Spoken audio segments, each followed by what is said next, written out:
Okay. Now, solution methods of pair of linear equations in two variables. Okay, రండి. So, అయితే general గా మనకి two methods ఉన్నాయి. One is graphical method ఒకటి ఉంది. Next one algebraic method. ఈ graphical method వేరు, ఆల్జీబ్రాయిక్. ఈ ఆల్జీబ్రాయిక్ మళ్ళీ సబ్ గా 3 ఉన్నాయండి. One is substitution method,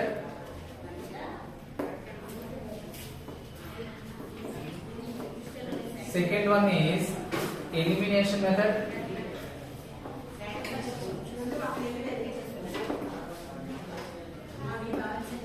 third one cross multiplication,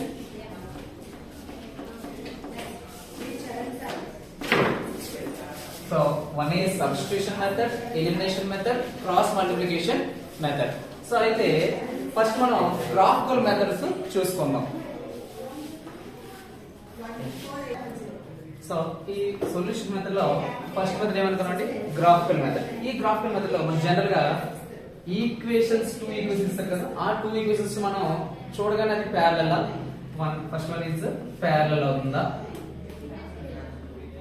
second one intersecting lines are,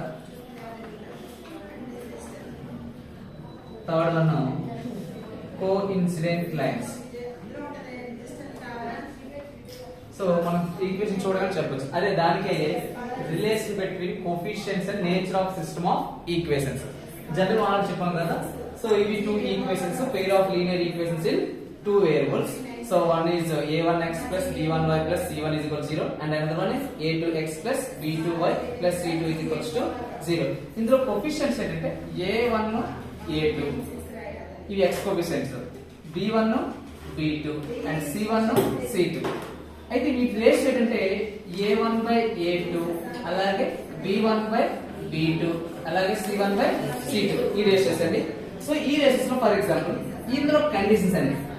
first condition a1 by a2 is equals to b1 not equals to b1 by b2. అంటే first రేషియోలో a1 by a2 not equals to b1 by b2 ఇలా ఉన్నప్పుడైతే ఆ equations అనేవి intersecting అవుతాయి. ఏమవుతాయండి? Intersecting అంటే ఎలా sir అంటే జనరల్లీ మనకు తెలుసండి linear equation in one variable always represents a straight line. Linear equation in 2 variables always represents a straight line. కాబట్టి మనం 2 లైన్స్ కాబట్టి అవి ఖచ్చితంగా ఎలా ఉంటాయంటే ఇంటర్సెక్టింగ్ లైన్స్. ఎప్పుడు when a1 by a2 not equals to b1 by b2 ఈ condition లో ఇంటర్సెక్టింగ్. సో ఇంటర్సెక్టింగ్ అనేటువంటి కామన్ గా ఎన్ని సొల్యూషన్స్ ఉన్నాయి? కామన్ పాయింట్స్ అనేది 1 పాయింట్. కాబట్టి ఎన్ని సొల్యూషన్స్ ఉంటాయి? Only 1 solution. So it intersecting and intersecting, so it having only one solution. So and one solution మనకి ఏం చెప్పాలండి? one solution ఉన్నట్లయితే అదే సొల్యూషన్ ఏంటవుతుంది? Consistent system. ఏ సిస్టమ్ అవుతుందండి? Consistent system. So consistent system. So second one అనేది condition అంటే a1 by a2 is equals to b1 by b2 not equals to c1 by c2. అంటే first 2 ratios equal, last ratio అనేది not equal అయినట్లయితే ఆ lines అనేవి ఏ lines అవుతాయంటే parallel lines అవుతాయి. ఏ లైన్స్ అవుతాయి? ప్యారలల్. కాబట్టి ప్యారలల్ అంటే ఎలా ఉంటాయి జనరల్ గా? So these are the 2, this is line 1 and the line 2. ఇక్కడ కూడా same axis. This is one line, this is another line, this is line 1, this is line 2. So ఇది parallel. అయితే ఇక్కడ ఏదైనా కామన్ పాయింట్ ఏమైనా ఉందండి? రెండు మీట్ అవ్వలేదు. రెండు మీట్ అవ్వలేదని దాని అర్థం ఏంటి? వాటికి సొల్యూషన్ అనేది ఉండదు. కాబట్టి ఏంటంటే నో సొల్యూషన్. ఏ సొల్యూషన్? No solution. అంటే నో సొల్యూషన్ కాబట్టి అది కన్సిస్టెంట్ ఇన్కన్సిస్టెంట్ అవుతుంది. మనం కన్సిస్టెంట్ ఏమని చెప్పాను? అట్లీస్ట్ 1 సొల్యూషన్ ఉండాలి. ఇక్కడ ఏ సొల్యూషన్ లేదు, నో సొల్యూషన్ కాబట్టి ఏంటవుతుంది? Inconsistent system. థర్డ్ వన్ ఏ కండిషన్ అంటే all ratios are equal a1 by a2 is equals to b1 by b2 is equals to c1 by c2. So ఈ రేట్ కండిషన్ లో ఈ రేట్ అవుతాయంటే coincident lines. దాని లేదా independent lines, sorry dependent lines అంటారు. Dependent lines.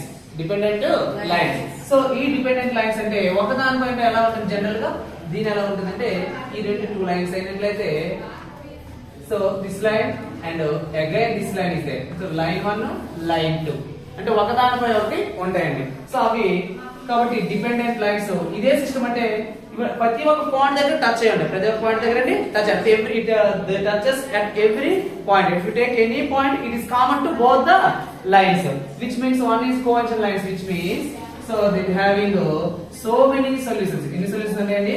so many solutions. కాబట్టి ఒక solution లేదా ఎంతకంటే ఎక్కువ సొల్యూషన్ దాన్ని ఏమంటారండి? కన్సిస్టెంట్. ఎన్ని సొల్యూషన్స్ ఉంటాయండి?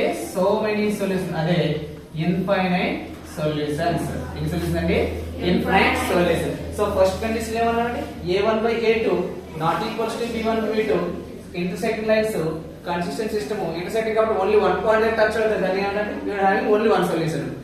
Second one a1/b2 is equals to b1/b2 it is not equals to c1/c2 it is intersecting lines అదే parallel lines inconsistent system అంటే రెండు ఎక్కడ మీట్ అవ్వవు. ఇక్కడ నెక్స్ట్ అంటే a1/a2 is equals to b1/b2 is equals to c1/c2 ఇదేంటండి consistent అంటే ఒకదానిపై ఒకటి ఉంటాయి. కోఎఫిషియంట్ అంటే ప్రతి ఒక్క పాయింట్ దగ్గర టచ్ అయ్యి ఎవ్రీ పాయింట్ టచ్ అయితే కాబట్టి ఏ లైన్స్ అవుతాయండి? Coincident lines. కాబట్టి ఎన్ని సొల్యూషన్స్ అంటే ఇది so many infinite solutions so many solutions. So ఓకేనండి, ఇప్పుడు ఒక ఎగ్జాంపుల్ తీసుకుందాం. The equations 11x - 8y is equals to 27 and 3x + 5y - 7 represents అంటే ఇంటర్సెక్టింగ్ అవుతుందా, ప్యారలల్ అవుతుందా, కోఇన్సిడెంట్ అవుతుందా, జనరల్ గా ఇవి కావా అనేది మనకి జనరల్ కి గ్రాఫ్ డ్రా చేసి మనం చెప్పాల్సి ఉంటుంది. అయితే మనం గ్రాఫ్ డ్రా చేయకుండా మనకి రిలేషన్స్ తెలుసుకోండి. ఏంటంటే relations a1/a2 not equals to b1/b2. ఇంకో రిలేషన్ ఏంటండి? a1/a2 equals to b1/b2 not equals to c1/c2. and third condition a1/a2 is equals to b1/b2 is equals to c1/c2. అయితే ఇప్పుడు ఇచ్చిన ఈక్వేషన్స్ లో మనం జనరల్ గా సో 11x - 8y దీనికి general equation ఏమవుతుందంటే -27 is equals to 0. ఇంకో ఈక్వేషన్ ఏంటంటే 3x + 5y + 7 is equals to 0. మనకి a1 ఏమవుతుందండి? 11 అండ్ a2 ఏమవుతుందండి? 3 and b1 is equals to -8 and b2 is equals to 5. c1 is equals to -27 and c2 is equals to +7. Relations చూద్దాం. a1/a2 what is a1/a2? 11/3. Next b1/b2 find చేయండి -8/5 and c1/c2 is equals to -27/7. So ఇది simplest form, simplest form. So here clearly we know that a1/a2 not equals to b1/b2. a1/a2 not equals to b1/b2. So now condition ఏంటంటే a1/a2 not equals to b1/b2 means the lines represents intersecting lines. Intersecting lines and it has how many solutions? One solution.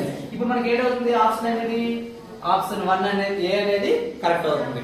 So option 1 అనేది correct అంటే which means a1/a2 not equals to b1/b2 అంటే intersecting lines.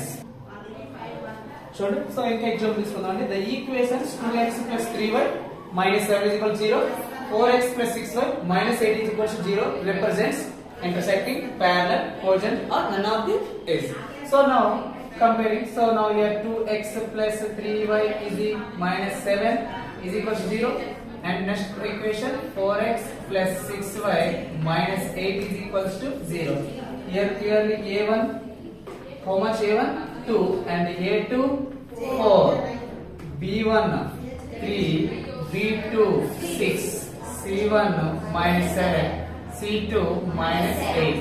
So relations a1/a2 2/3, b1/b2 3/6. 3/6 means 1/2. So and c1/c2 is equals to -7/8. -7/8. So a2 4. Now it is also 1/2.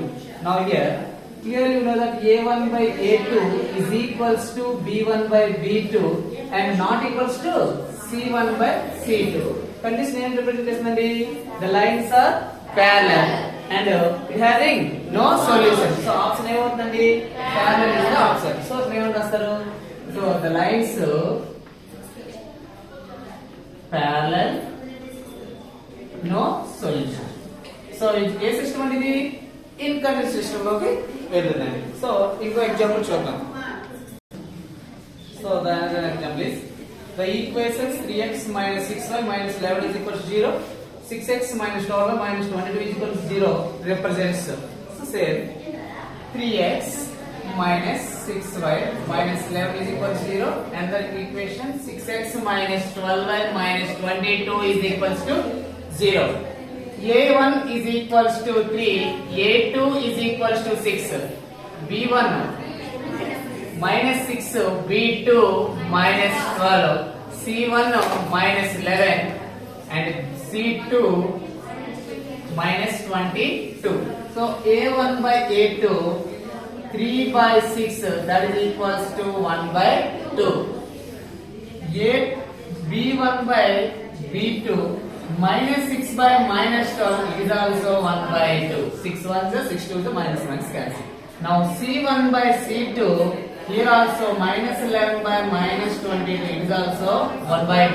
Here clearly observe A1 by A2, B1 by B2, C1 by C2. So A1 by A2 is equals to B1 by B2 is equals to C1 by C2. So the all ratios are same. Now the lines represents which does here condition? Third condition. So all the ratios are equal. The lines may be coincident. So how many solutions are there? So lines are what is that? Lines are coincident and so many solutions. So many solutions. And which is so what is the option? C. Okay, so next part lo algebraic methods మనం నేర్చుకుందాం.